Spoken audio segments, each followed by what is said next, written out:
ఉన్న బంగారాన్ని విడిపించి ఆ రోజు ఆన్లైన్ రేటుకే మేము కొంటాం. Sharma gold company. నమస్కారం, సుమన్ టీవీకి స్వాగతం. ఈ జూలై మాసంలో ద్వాదశ రాశుల వారికి ఏ రకంగా ఉండబోతుంది, గ్రహ స్థితిగతులు ఎలా ఉంది, ఎటువంటి ఫలితాలను ఇస్తున్నాయి, వాటికి ఎటువంటి పరిహారాలను పాటించుకోవాలి, ఈ అంశాన్ని తెలియజేసేందుకు మనతో పాటు ఉన్నారు ప్రముఖ జ్యోతిష్య శాస్త్ర పండితులు, జ్యోతిష్య రత్న, జ్యోతిష్య చక్ర వైభవ నిపుణ డాక్టర్ రాళ్లపల్లి రవికుమార్ గారు. గురుగారు నమస్కారం. నమస్కారం. గురుగారు, సింహరాశి వారికి ఈ జూలై మాసంలో ఎలా ఉండబోతుంది, ఏ గ్రహాలు వీళ్ళకి అనుకూలిస్తున్నాయి? తప్పకుండా. సింహరాశి అనగానే మనకి మఖ 1, 2, 3, 4 పాదాలు, పుబ్బ 1, 2, 3, 4 పాదాలు, ఉత్తర 1వ పాదం, ఈ నక్షత్రాల సమూహం అంతా వచ్చి మనకి సింహరాశిలోకి వస్తుంది. సింహరాశి వారు సాధారణంగానే చాలా ముక్కుసూటి మనుషులు, చాలా స్ట్రైట్ ఫార్వర్డ్గా ఉంటారు. అలాగే నీతి నిజాయితీకి మారుపేరుగా ఉంటారు. సాధారణంగా గవర్నమెంట్ ఉద్యోగాల్లో ఎక్కువగా కూడా ఉంటూ ఉంటారు. అంటే వాళ్ళ తండ్రైన గవర్నమెంట్ జాబ్లో ఉండేందుకు అవకాశం ఉంది. ఎందుకంటే సింహరాశి అధిపతి రవి కాబట్టి, రవి తండ్రి కారకుడు కాబట్టి, రవి చాలా స్ట్రైట్ ఫార్వర్డ్ కాబట్టి తండ్రికి చాలా ఉపయోగం. అంటే ఈ పిల్లాడు కానీ పుట్టిన తర్వాత నుంచి వాళ్ళ తండ్రికి బాగా కలిసి వస్తుందన్నమాట. ఈ ముక్కుసూటితనంతో ఏడుపులు చాలా ఎక్కువగా ఉంటాయి. అలాగే శత్రువులు ఎక్కువగా ఉంటారు.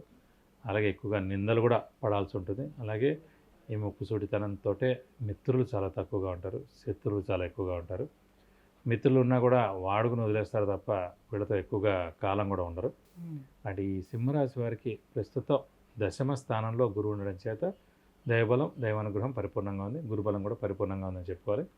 అలాగే శని మటుకు 7వ స్థానంలో ఉన్నాడు కాబట్టి అది కొంచెం ఇబ్బందికరం అండి. అంటే ఇదివరకు కూడా మనం చెప్పుకున్నాం, ఎప్పుడైతే లగ్నం నుంచి మనకి 7వ స్థానంలో శని ఉంటాడో ఖచ్చితంగా డైవర్స్ అవ్వడం కానీ, ద్వితీయ వివాహం కానీ తప్పదండి. స్వస్థానం అయినా సరే, అది ఉచ్చస్థానం అయినా సరే. ఎందుకంటే శని ఎక్కడున్నా సరే బ్రేక్ చేస్తాడనమాట, విడదీసే మనస్తత్వం ఉంటుంది. అలాగే ఈ 7వ స్థానంలో మనకి ప్రస్తుతం రాశి నుంచి 7వ స్థానంలో శని ఉండడం చేత భార్యాభర్తల మధ్యన అన్యోన్యత లోపించడం, బిజినెస్ పార్ట్నర్ కూడా ఉంటారు కానీ ఆ పార్ట్నర్ మధ్యన ప్రాబ్లమ్స్ రావడం. అలాగే మనకి ఇదివరకు కూడా చెప్పుకున్నాం, మెయిన్ బాస్, ఇమీడియట్ బాస్ అని చెప్పుకున్నాం. సో ఇమీడియట్ బాస్తో మటుకు చాలా ఇబ్బందులు ఉంటాయి. ఎవరికైతే 7వ స్థానంలో శని ఉంటాడో లగ్నం నుంచి భార్యాభర్తలలో ప్రాబ్లం రావడం, డైవర్స్ ఉండడం, సెకండ్ మ్యారేజ్ అవ్వడం, అలాగే బిజినెస్ పార్ట్నర్తో దెబ్బలాట ఉండడం, ఇలాగ ఇమీడియట్ బాస్తో ప్రాబ్లం ఉండడం అనేది ఫిక్స్డ్. అలా గోచారీత్యా ఇప్పుడు ప్రస్తుతం ఇక్కడ ఉంది కాబట్టి ఈ ఇబ్బందులన్నీ తప్పకుండా ఎదుర్కోవాల్సి వస్తుంది. కాబట్టి సౌమ్యంగా ఉండడం ఉత్తమం అండి. అంటే 7వ స్థానంలో శని ఉన్నప్పటికీ కూడా 10వ స్థానంలో గురువు ఉన్నాడు కాబట్టి కొంతవరకు వాళ్ళకి హెల్పింగ్ అనేది ఉండదు అంటారు. అంటే 50% ఉంటుంది. కానీ ఏదైనా సరే మీ అనవసరంగా మనం ఈ 7వ స్థానంలో శని ఉండడం చేతే, ముక్కుసూటిగా ఉండడం చేతనే అసలే రవికి శనికి పడదు కాబట్టి మన నుంచి ఏదో ఒక మాట అనిపిస్తూ ఉంటాడు. ఈ అనడం ద్వారా అనవసరంగా పెద్ద గొడవ అయిపోతుంది. కాబట్టి మౌనంగా ఉండడం మంచిది, చాలా తక్కువగా ఉండడం మంచిది, చూసి చూడనట్టు వెళ్ళిపోవడం మంచిది. అక్కడ మాట కొంచెం ముక్కుసూడితనం, ఆఫీస్లో ఇంట్లో ముక్కుసూడితనం తగ్గించుకోవడం ఉత్తమం. అలాగే చుట్టాల్లో కూడా ఎవరు ఇష్టపడరు. మగ అతను సింహరాశి ఉన్నాడు, వాళ్ళ భార్యను ఎక్కువగా ఇష్టపడి వాళ్ళతో ఎక్కువగా మాట్లాడతారు. కానీ సింహరాశి మగవాడితో ఎవరు మాట్లాడరు. కానీ ఆయన ఎన్ని ఎప్పుడు వచ్చావు, ఎన్నింటికి వచ్చావు, ఎన్ని రోజులు ఉంటావు, లేకపోతే ఏం టైమింగ్, నువ్వేం చేస్తున్నావు, నువ్వేం చదువుతున్నావు, నువ్వు అలా ఎందుకున్నావు, ఇవన్నీ క్వశ్చన్స్ ఉంటాయి. ఈ క్వశ్చన్స్ ఈ రోజులో ఎవరు పడట్లేదు. ఏదైనా అంటే అందుకే ఫోన్లో మాట్లాడుతున్నారు, డైరెక్ట్గా ఇంటికి వెళ్ళేది కూడా పరిస్థితి లేదు. ఇలా ఉన్నారంటే ఇంక అసలు కూడా మాట్లాడడానికి అవకాశం తక్కువగా ఉంటుంది. ఎవరైనా సరే ఏదైనా ఫంక్షన్లో మీరు కలవాలి తప్ప ప్రస్తుతం ఎవరి ఇంటికి ఎవరు వెళ్ళి వాళ్ళ ఇంట్లో భోజనం చేసేదని ఇలా వేళల్లో లెక్క పెట్టుకోవచ్చు. సో వ్యాపారస్తులకి ఎలా ఉంటుంది, సంపాదన పరంగా ఎలా ఉంటుంది? వాళ్ళు వ్యాపారస్తుల మటుకు గురుబలం బాగానే ఉంది కాబట్టి, గురువు ధనకారకుడు కూడా కాబట్టి, సో ఖచ్చితంగా వీరికి బాగానే ఉందండి.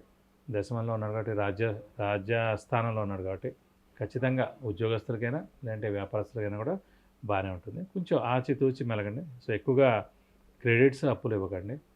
ఇస్తే కనుక అనవసరంగా నష్టపోతారు.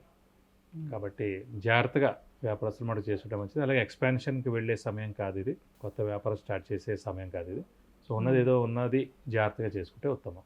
సంతాన యోగం ఎట్లా ఉంటుంది? సంతాన యోగం బాగానే ఉందండి. గురువు బాగానే ఉన్నాడు కాబట్టి, గురువు మనకి సంతాన కారకుడు కూడా అయ్యాడు కాబట్టి, గురువు పుత్రకారకుడు కూడా అయ్యాడు కాబట్టి, ఇప్పుడు ఎవరైనా గట్టిగా ప్రయత్నిస్తే కనుక వారు కన్సీవ్ అయ్యేందుకు అవకాశాలు ఎక్కువగా ఉన్నాయి. సో నెక్స్ట్ ఏడాది ఏప్రిల్, మే లోపల ఖచ్చితంగా సంతానం కలిగేందుకు అవకాశాలు ఎక్కువగా ఉన్నాయి. మరి ఎటువంటి పరిహారాలను పాటించుకోవాలి? శని బాగలేదని చెప్తున్నారు కదా. వీరికి శని కాకుండా 8వ స్థానంలో రాహు కూడా ఉన్నాయండి. 8వ స్థానం అంటే మరణం, 8వ స్థానం అంటే యాక్సిడెంట్స్, అలాగే డిలేస్ ఇవన్నీ కూడా ఉన్నాయి కాబట్టి కొంచెం యాక్సిడెంట్స్ కూడా జరిగేందుకు అవకాశాలు ఉన్నాయి. సో వెహికల్ డ్రైవింగ్ చాలా జాగ్రత్తగా నడపాలి. శని ఇక్కడ ఉన్నందుకు ప్రతి శనివారం మనం అనుకుంటే ఉపవాసం ఉంటే సరిపోతుంది ప్రస్తుతానికి. అలాగే ఆంజనేయ స్వామిని, వెంకటేశ్వర స్వామిని, శివుని ఎక్కువగా ఆరాధిస్తే మంచిది. అలాగే 8వ స్థానంలో మటుకు రాహు ఉన్నాడు కాబట్టి ఖచ్చితంగా అమ్మవారిని ఎక్కువగా ఆరాధించాలి. అమ్మవారిని ఆరాధిస్తే కనుక ఇలాంటి ప్రాబ్లమ్స్ అనేవి యాక్సిడెంట్స్ కానివ్వండి, హెల్త్ ప్రాబ్లమ్స్ కానీ ఇవన్నీ నుంచి కూడా బయటపడేస్తారు. కాబట్టి ఈ పరిహారాలు పాటిస్తే సరిపోతుంది. గురుగారు, సింహరాశి వారికి ఈ జూలై మాసంలో ఎలా ఉండబోతుంది అనే విషయాన్ని తెలియజేసినందుకు ధన్యవాదాలు. నమస్కారం.